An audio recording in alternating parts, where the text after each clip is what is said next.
I mean, it feels good. Anytime you can win, let alone a 10-run mercy rule, it just feels good.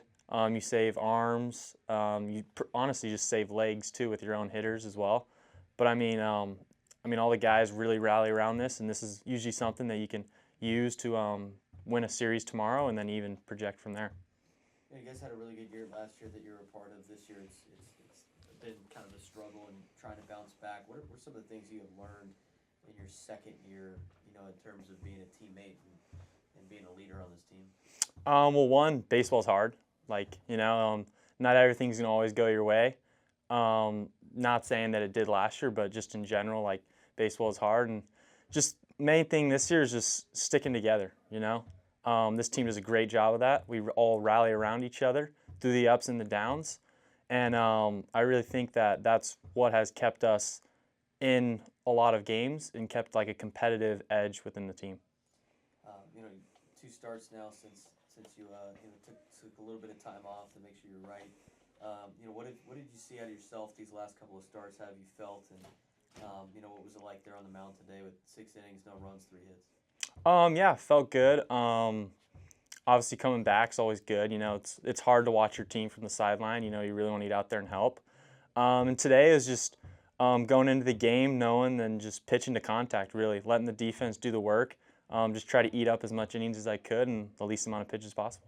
Is something you've learned over the last couple of years about pitching to contact, Hmm. trying to get that big strikeout, Yeah, especially for in the sure. day age of baseball where everybody wants to load up the strikeout. Yeah. Yeah. I mean, it honestly it kind of comes to like 2-5 says it all the time, like know who you is. Like obviously, like it's cool to strike out guys, but it's also cool to go like 6 innings in a game and pick up a win and pick up a quality start as well. And So finding ways to do that is just keeping the pitch count to 86 too. yeah, no, Pitching that's to nice as contact, well. Yeah. a lot more effective. Offensively, I mean, again, you're part of both, right? Because you get to do both. You've been focusing a little bit more on pitching these last couple of weeks, but the offensive philosophy here. You've been it For sure. for 2 years. Got to see that twice today with a lot of young guys trying to Hmm. buy in on this. Hmm. First of all, how difficult is it to kind of learn how to do things the way that 2-5 wants to do them offensively? And then number two, what did you see out of the offense today in terms of those two big innings?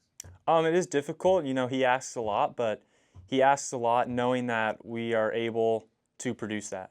He wouldn't ask us to do anything we're not able to. And in those two big innings today is just really that pass the torch mentality. Each guy just not getting their own, but just like getting it to the next guy. And whether that's hitting a base hit, taking a walk, just moving a guy over, hitting a sac fly, whatever it takes to get to that next guy, and just that pass the torch mentality. How do you consistently try to build off of this win in particular? You guys have had a couple of these now, but it's been that trying to get it consistent throughout the weekend or even throughout the next week. How do you build off of this going into tomorrow and then another tough week next week with Irvine and UCLA? Yeah, I think it's just showing up tomorrow and just like almost acting like you never left. Show up with the mindset of we played 7 innings, so technically we still could have two more to go, and take those first 2 innings into the game tomorrow, and then that'll carry on the rest of the 7 tomorrow. Thank you, Logan. Thanks, Perfect. Thank you guys. on a run roll. Honestly, I think the whole day building up, like we knew we were in that game yesterday. We knew we probably should have taken that one, but we kept our confidence and we really were like preaching like stick with the process. We know who we are, and things are gonna fall our way eventually. And this game like really proved it, and we put everything together. You're one of the older players on this team, very young team. Played 4 years at Chapman before coming over here. What kind of leadership do you bring as kind of that veteran that's been there before, even though it's a brand new program for you?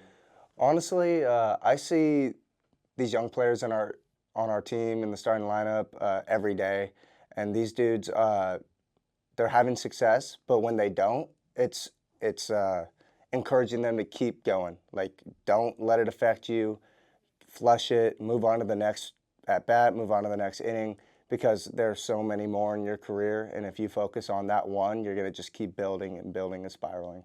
So just trying to keep that straight. How much of that did you learn in your 4 years before coming here, and how much of your own experience do you try to explain to some of the younger guys? So much, Tons so of much. I mean, I've been playing this game. I'm blessed to be able to play this game for now 2 decades, which is crazy to say, but every experience I've had, whether summer ball or my 4 years at Chapman, has prepared me for this and prepared me to like give my advice to these young guys and just learn from your mistakes and move on. And that's honestly the best advice I could give. Beginning part of the year, very difficult position to come in and try to pinch hit. Cole Yeah. did a good job working walks. Now you're getting a little bit more playing time. Home run on Tuesday against Cal State Fullerton. Really hitting your stride right now. How have you taken this season as a grad transfer in terms of playing time and trying to do the most of the team? Well, coming from a D3 to start, like, I knew nothing was going to be given to me here. Like, I had to earn everything I was going to get. I know that the whole program is based on you earn everything you get. And honestly, I was just sticking with the process. Whether you're not playing, whether you are playing, you always have something to contribute. And just you can always fall back on your preparation and everything that you've been practicing, and eventually it will come your way.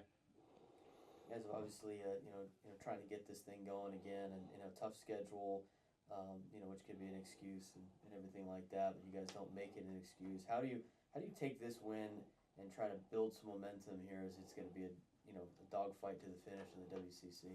For sure. I think we're taking it one game at a time. Honestly, we're not looking at what's ahead. We're looking at tomorrow. We're looking at a good team that's ready to come back and punch us in the mouth for what we did tonight. And we're going to be ready, and we're looking forward to tomorrow's game. How have you seen these young guys grow over the course of 26 games? Not even 26 games. I mean, I just remember what they looked like 6 months ago when they came into the school, and for what they can look like now and what they're going to start to build in the future. The sky's the limit for them. What goals do you have to finish out your college career here? Just be the best teammate I can be, make the most of my opportunities when they come, and keep playing hard and let everything out on the field. Like after when you get a run rule win? Yeah, great response. Set the tone. We got Red out there pitching, and he just did an excellent job right from the start. And then our guys did a great job in that third inning. We started with a walk, passed the torch, a couple hit by pitch in there. Just kind of keeping the line moving. And we got some really big 2-out hits tonight. I thought that was a big deal. 2 strike, 2-out hits when it mattered. And again, just kind of putting at bats together. Quality at bats together to allow our guys to score, and then we didn't score. We scored 4 in the third, didn't score for a couple, and then add another 4 spot in the 6th, and then adding 2 there in the 7th. It was great to see, just to kind of keep the consistency going all the way throughout the game. AJ Anzai with a good week this week for you guys, dating back to Tuesday. We hit a home run. Obviously getting some more opportunity now. Grad transfer from Chapman. What's he been doing for you guys in the last couple of weeks? What have you seen as a coach in his performance? Experience, and that's the thing that we've been kind of leaning on, and to be able to have him in there with so many at bats under his belt. He played in the Northwoods League. Had a great career at Chapman, and he's kind of fitting into his own in the middle of the order for us, which allows some stability there with Smith and Gerv, and he's not too spooked in the moment, I would say, and where we're at right now. I mean, hey, it's going to be a dogfight to win this conference, and we know that. And our starting pitching is going to be excellent. We got Cal going again tomorrow with a great outing last week, and we're going to try to give him that run support early and often. But with AJ in the middle of the order, really kind of helps protect Gerv and Smith, and been really pleased with his at bats thus far. You guys preach all the time passing the torch. It's kind of one of the first games you guys were able to do that for 2 innings in a game, kind of vintage Torero baseball. I know that's hard to instill in a lot of young players, but at this point in the season, how nice is it to finally get some of that? Yeah, it's great to see them. Just kind of the process kind of pay off, right? Like they understand it. We teach it, we coach it. They're buying into it. They're working at it. It's nice to kind of see the results pay off when you get a walk, 0-2 to a walk. or hit by pitch with 2 strikes. Guys not moving their feet, bought in on that.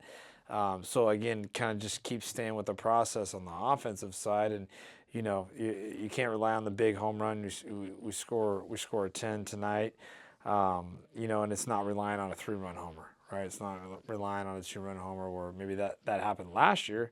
It's about putting good at bats together, whether you hit a double or you get walked or you get hit by a pitch, and give it to the next guy. And it's really trusting in your teammates. So that was really nice for the guys to see, and I'm really proud of them how they keep persevering through this thing. And I'm going to tell you, these guys keep fighting. They keep staying together, and I'm proud of them every step of the way because they're learning like crazy. They keep staying with the process and playing San Diego baseball. We'll be just fine. A couple of your wins so far have been like this magnitude that you guys have hit, especially like last weekend against LMU. How do you flip it to try to build some consistency off of it and build off of tonight? Yeah, I mean, just quick turnaround like they know. I think it's mentally being prepared, knowing what they have at hand, learning from last week. Hey, we got to an early lead on that Sunday game. Cal pitched great on that Sunday, and keep stacking at bats. Keep stacking at bats, and keep taking advantage of 1 through 9 in the lineup. And keep adding on runs as much as we can without trying to get the big hit or the big home run. And I keep learning every step of the way. Learning from last week to keep adding on and giving Cal that support early, getting out to our early lead, and trusting each other and playing San Diego baseball.